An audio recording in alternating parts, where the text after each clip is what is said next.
Okay, hello there. I hope you're ready for your little bite-sized bulletin of marketing goodness, because today we're actually talking about email. And we're just going to talk about a very specific part of email and email marketing, and that is your email list, your subscriber list, the amount of people that you have that you can email at any one time, preferably with a piece of marketing and communications. So there's a good many businesses that I have encountered along the way over the years that haven't got around to creating an email database. Whilst they might have a collection of email addresses in the system, and a collection of email addresses in their kind of personal inbox because they email to and fro with clients or customers all the time. That's great, that's a start, but that's not what I'm talking about. I'm talking about a list of people that have either opted in to hear from you, whether you have tempted them with a specific offer, or to get to ensure that they're the first people that know about any special deals or sales that you have. Perhaps you have swapped out something really valuable like a download or an e-guide, or invited them to an event that you provided them with some information in exchange for an email address. So you've got, a list of prospective customers there. This list will also and may also contain a list of previous customers and existing customers or existing clients. It can be a mix of all three. A lot of as I said, a lot of businesses I've come across don't really have this kind of all compiled in one spot. If that's you, I suggest that you start to put an email list together, even if it's just based on your previous customers and your existing customers. I will publish a completely separate episode of Snack Time about how to build an email list so that it is spam compliant and that we make sure that we're emailing people that we want to hear about us. But for now, I'm talking about an email list that we have compiled and that we are using for existing marketing that we're sending out to the people that have subscribed. Let's call them our tribe, our email tribe. So this podcast came about, this particular episode came about because I decided to do an email list cleanse. So I've been collecting my email database, for about 8 years, I think. I collect my email list on a software called MailChimp. This is what I use for all of my email marketing, and it's what I use for a lot of my clients' email marketing as well. So no matter how I'm collecting email addresses, it could be I might be collecting them via Facebook. I collect them via my website. I also add, previous clients and existing clients, and prospects that I might have gained from events, et cetera, but all of them end up on the one list in my little MailChimp account. And these are the people that I email on a regular basis.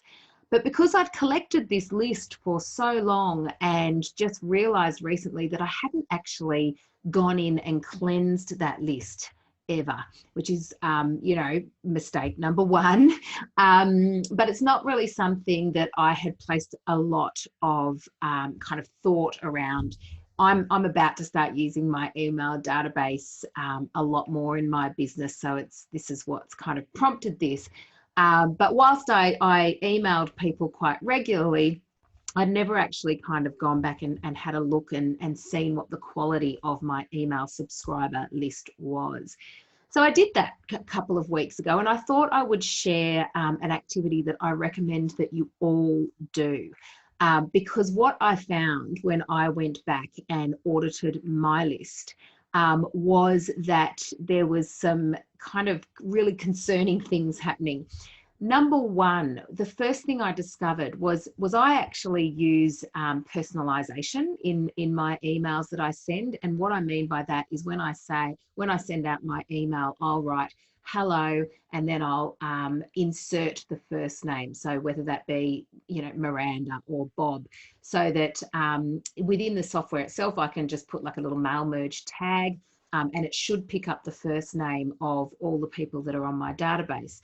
But what I found was, I think only about 10% of my database, or 20% if I'm lucky, actually had the first name in the listing, in the email details that I had. Now, I don't know why, whether that's, I think there's just some sort of a malfunction that's happened along the way, and it just hasn't been, when I've been importing names, it just for some reason hasn't uploaded the first name.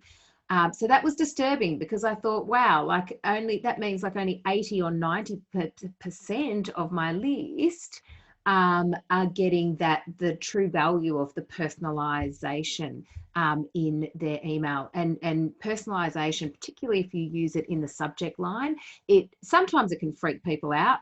But if you've kind of nurtured your tribe, your email tribe, it actually makes it a little bit more personal, and it can actually really help with open rates and engagement rates. So that was disturbing. I found that all the fields weren't filled out properly. So I spent a very long time going through each and every, and this was a manual process, going through each and every person on that database and making sure that the basic fields, particularly the ones for personalization, were completed. So while I was there, I was having a good little snoop around, and found some other things. And one of those things, one thing that you can do when you use a tool such as MailChimp, is it actually collects a history of how people have engaged with your email list, and you can find that under activity feed. So if you go into your email database and look at one of your audiences, if you click into anyone on that audience, you can actually click into and it'll actually have all of the details that they've entered, and then it will actually list their activity feed, and that will basically give you information as to which emails they received, which emails they opened, which emails they engaged with. So when I was kind of clicking into a few of the different listings or email subscribes that I had, I found that there had been people on that list for maybe 6 or 7 years, and they'd received all of my emails, and they'd opened like one, and that was like 4 years ago or 5 years ago. So that meant that they'd actually received a whole bunch of emails and not opened them. Now, they hadn't unsubscribed themselves or taken them off the list, but I did at that point, because I thought, I don't want people on the list that don't value the content, or aren't going to engage, or are not going to open that that email, because that kind of, it really affects your open rate and your metrics. So when you're trying to really get a good idea as to how well your email subscribers are engaging with your email content, you want to look at things like, well, how, what's the open rate, how many people are opening the email, how many people are clicking through, etc. If you've got people that haven't opened it for years and years, they're irrelevant. They're not going to buy from you. They're not even opening your emails. So there's no point on having them on there, because it will skew the data. You really want to understand, there was some of the healthier email subscribers that were on there. I could see that they might not open one or two, and then they'll open one, and then they'll click through, and then they might not open the next one, then they'll open one, and vice versa. So they're engaging with not all of them. Don't expect people to engage with all of them, but you still want them to be engaging and opening some of them. So I was able to kind of cleanse quite a few people off the list as well. Now, the other thing that I found is, because I knew quite a lot of people on the email database, because I've been collecting this over years of being in business, I was finding names and people on there. And personally, I knew that they weren't with that business anymore. I knew that they weren't in that role anymore, and that this email at this company was not the best contact for them. And again, for some reason, like their company just had not taken them off the system, the email hadn't bounced. No one had unsubscribed, so they were kind of just sitting there dormant. So again, that was a chance for me just to kind of take those people off the list as well.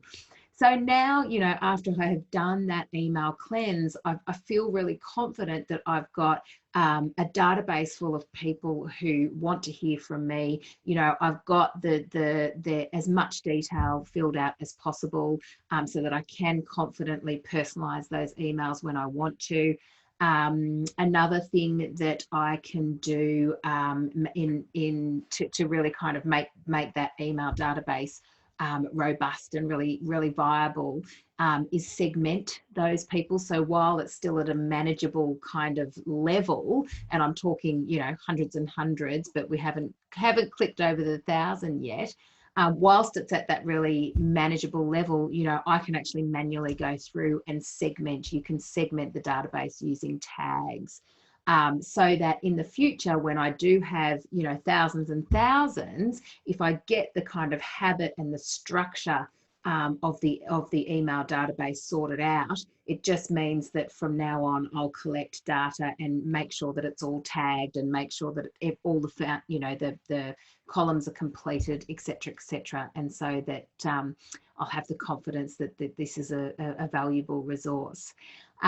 So yes, I do urge you to go and have a look at your email database and see if it does need a cleanse. If you've got tens of thousands of people on your email database, that is going to be a big job, and there probably are some ways that you can do that efficiently, and I would talk to your email software provider about how you can do that. If the number is under 1,000, I just urge you to do that yourself. And if you haven't yet got an email marketing database, well, make sure you tune in and listen to all of these episodes of Snack Time, because I will publish an episode about how you can build one of those.